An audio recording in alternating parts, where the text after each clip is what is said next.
ভাবতে পারছি না যে অলি এরকম একটা কাণ্ড করলো। আমি স্বপ্ন ভাবিনি ও এরকম করতে পারি। এটা স্বপ্ন নয়, এটা ঘোর বাস্তব। ইনফ্যাক্ট আমিও তো ভাবতে পারছি না যে অলি এরকম একটা ছেলে মানুষই করতে পারে। অব্র কি রে, ফোনে পেলি? না দাদা ভাই, ফোন ধরছে না তো। ও যদি স্বেচ্ছায় চলে গিয়ে থাকে তাহলে ও ফোনটা ধরবেই বা কেন? ও স্বেচ্ছায় যাক কিংবা কেউ ওকে জোর করে নিয়ে যাক, এখন আমাদের কি করা উচিত সেই নিয়ে ভাবনা চিন্তা করো।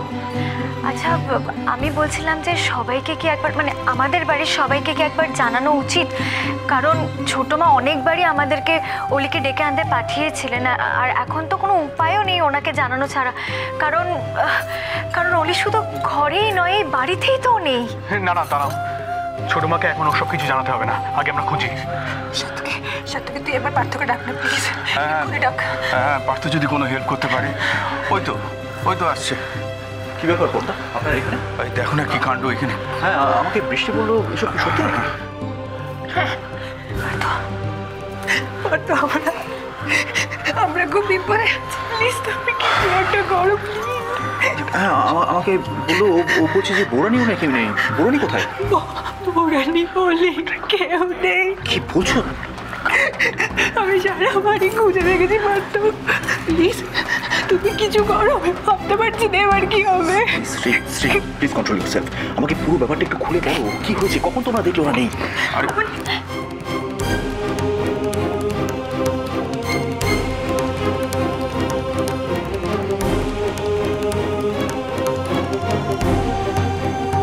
জাস্ট আ সেকেন্ড,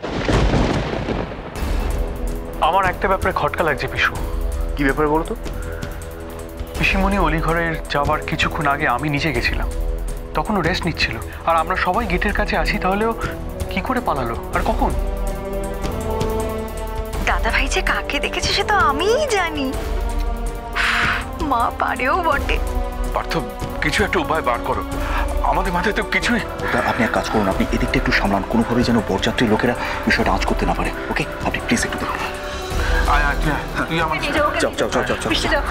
এই সার্থকে অভ্র, তোমাদের মোবাইলে নিশ্চয়ই অলি এবং বোরানির ছবি আছে? হ্যাঁ আছে। কিন্তু কেন পিসু, মানে তুমি কি থানাতে দেখাবে? হ্যাঁ, সেটা প্রয়োজন পড়লে আমি তোমাকে বলছি, কিন্তু তার আগে আমাকে একটু বেরোতে হবে। পিসু আমি যাবো তোমার সাথে, আমার মনে হয় আমি গেস করতে পারছি অলি কোথায় যেতে পারে। দাদাভাই পিসু, তাহলে আমিও তোদের সাথে যাবো। আচ্ছা বেশ, তোমরা যাবে। ইনিশিয়ালি আমাদের যেটা করতে হবে সেটা হচ্ছে অলির বন্ধুদের বাড়িতে একটু খোঁজ নিতে হবে। আচ্ছা তোমরা একটা কাজ করো, তোমরা বরং বাইরের দিকটা সামলাও, আমি অলির বন্ধু বান্ধবদের সাথে কথা বলে দেখছি এখানে। কিন্তু এখানে তো সবাই আসেনি, বাকিদের নাম্বার তোমার কাছে আছে? আমি ওদের কাছ থেকে কালেক্ট করে নেবো, আমি তোমাদেরকে আপডেট করতে থাকবো, ঠিক আছে? তোমরা যাও বরং।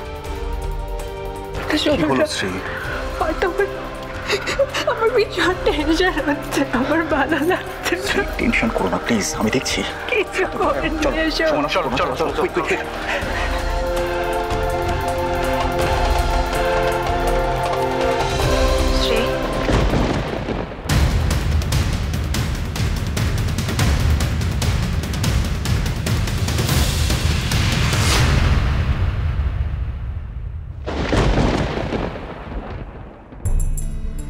আমি খুব কম বুঝি, তাই যতটুকু জানি, যতটুকু বুঝি সেটা থেকে বলতে পারি হাত বাড়ালেই সবাই বন্ধু হয় না। তাহলে কি ও আমাকে কখনোই পছন্দ করেনি, ভালোবাসতে পারেনি?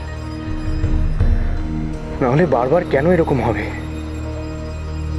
কি যেন একটা গোপন করেছে, আড়াল করেছে ও সব সময়। সেটা কি? কি গো অরূপ, এখন অব্দি তো নতুন বইয়ের দেখাই পেলাম না।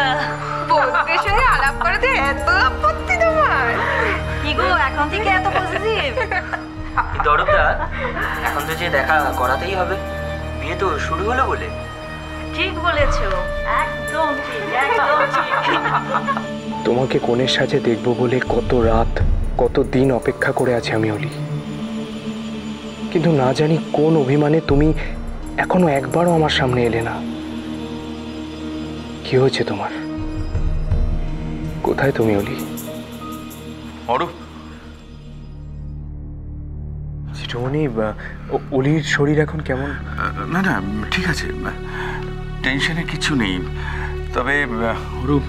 হ্যাঁ বলুন। বলছিলাম যে বিয়ের লগ্নের তো এখনো অনেক দেরি আছে। কিন্তু জেঠুমণি, বিয়ের কাজ তো শুরু হয়ে গেছে, এমনকি ঠাকুরমশাই বললেন অলিকে এখানে নিয়ে আসতে। হ্যাঁ, সেটা ঠিকই। আমার সঙ্গে ওনার কথা হয়েছে। উনি একটু জল মিষ্টি খান, আর তোমরাও মানে তোমার যারা গেস্ট আছেন তারাও যদি খাওয়া দাওয়াটা একটু সেরে নেন। কিন্তু জেঠুমনি ওনারা তো বিয়ে দেখবেন বলে এখানে বসে আছেন, তার আগেই কি করে খাওয়া দাওয়া? না, শীতের রাত তো, আর বিয়েরও দেরি আছে। তাই বলছিলাম যে এনারা তো এখানে আছেনই, আর সবাইকে তুমি যদি একটু বুঝিয়ে বলো যে আগে খাওয়া দাওয়াটা সেরে নিক, তারপর না হয় বিয়েটা দেখবেন। বেশি দেরি হবে না এতে। আচ্ছা আচ্ছা বেশ, আমি সবাইকে বলে দিচ্ছি। প্লিজ তুমি একটু বুঝিয়ে বলো এনাদের। হ্যাঁ, আমি তাহলে চলি। আসলে সময় আছে তো, সেই জন্যই তোমাকে বললাম। না না, আপনি কিচ্ছু ভাববেন না, আমি দেখছি। প্লিজ। জেঠুমনির কথাগুলো শুনে কেমন যেন একটা লাগছে। উনি কি কোনো কারণে নার্ভাস? উনি এখনো আসছে না কেন? ছোট মার সাথে কি আমি কথা বলবো একটু? কনক কোথায়?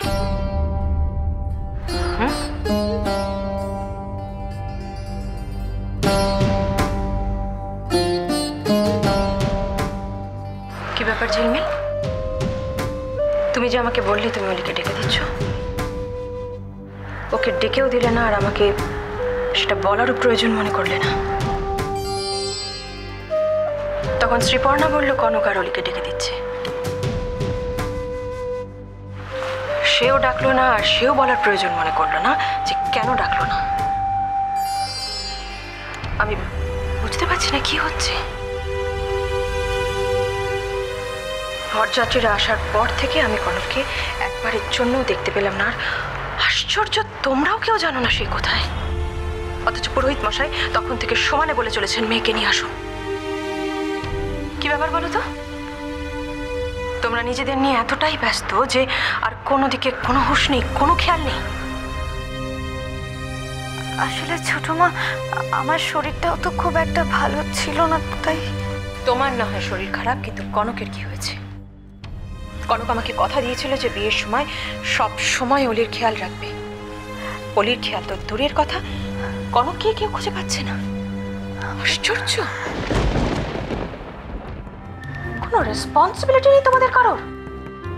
বাড়িতে এত বড় একটা অনুষ্ঠান হচ্ছে, কারোর কোনো দায়িত্ব নেই। সেই দিকটাতে আমি না যাব, সেই কাজটাই হবে না।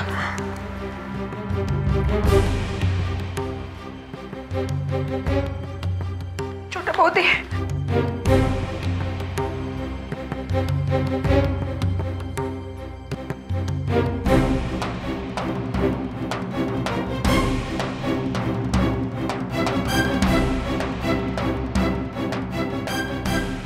কি হয়েছে শ্রীপর্ণা? আমি জানি না, আমি তোমাকে কি বলবো। কি হয়েছে বলো? উনি আর ওরা কি করে নেই। আমি সারা বাড়িটা দেখেছি, ওরা কোথাও নেই।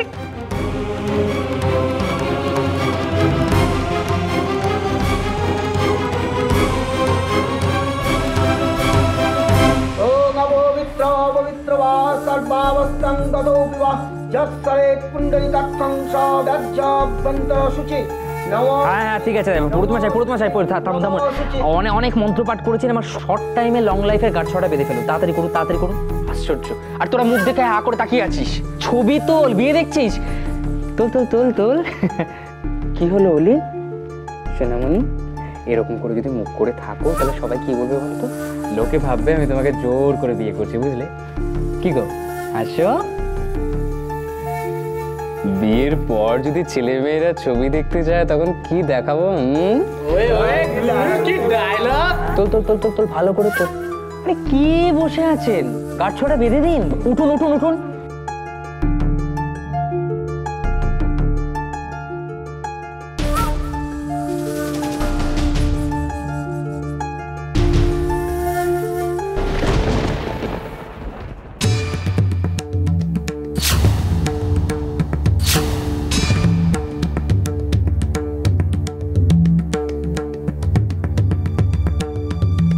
আপনি? আরে গুরু, এই তো সেই ম্যারেজ রেজিস্টার। তাহলে এই বোরখা পরা উপরে যিনি ছিলেন তিনি তো, তাহলে ইনি কে?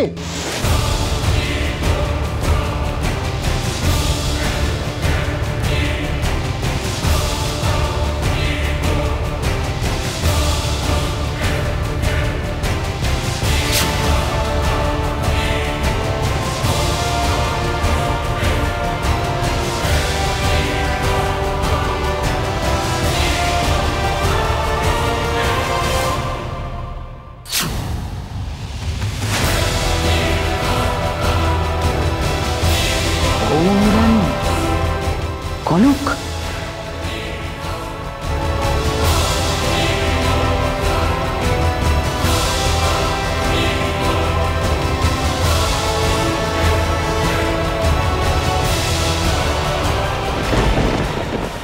তুমি বউরা নিচে দিল।